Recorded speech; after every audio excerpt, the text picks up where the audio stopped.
Dream square রিসোর্টে আমাকে যে রুমটি দেওয়া হয়েছিল এটি ছিল লেকের ধারে। আপনারা যে ভিলাগুলো দেখতে পাচ্ছেন এইগুলোতে টোটাল সিঁড়ির এক সাইডে 4টি করে এবং অপর সাইডে 4টি করে, নিচতলায় 2টি, বাম সাইডে এবং ডান সাইডে নিচতলায় 2টি, উপরতলায় 2টি এবং ডান সাইডেও 2টি করে রুম। তো আমার রুমটি ছিল নিচতলায় 203 নাম্বার রুম। তো এখন আমরা রুমে প্রবেশ করছি। যদিও এর আগে আমি একবার ঢুকেছিলাম, কিন্তু তখন ওইভাবে রুমের ভিডিও নেওয়া হয় নাই।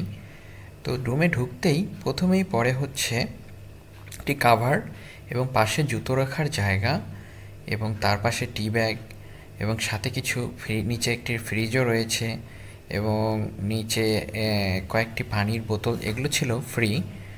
একটি টেলিভিশনও রয়েছে 32 ইঞ্চি, এরপর একটি জায়নামাজ এবং পাশে একটি ছিল ডাবল বিছানা, সিঙ্গেল 2টি বিছানা।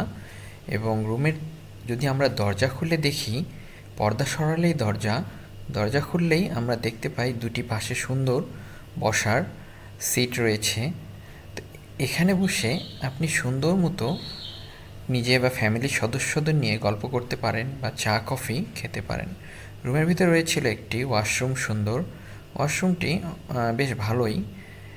এক সাইডে শাওয়ার নেওয়ার জায়গা এবং অপর সাইডে ছিল কমোড এবং বেসিন।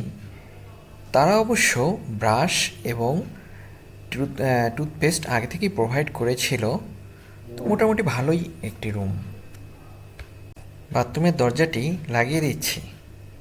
ও, বলতে ভুলে গিয়েছি, রুমে কিন্তু একটি সুন্দর এসিও ছিল এবং এসিটি বেশ ভালোভাবেই কাজ করছিল।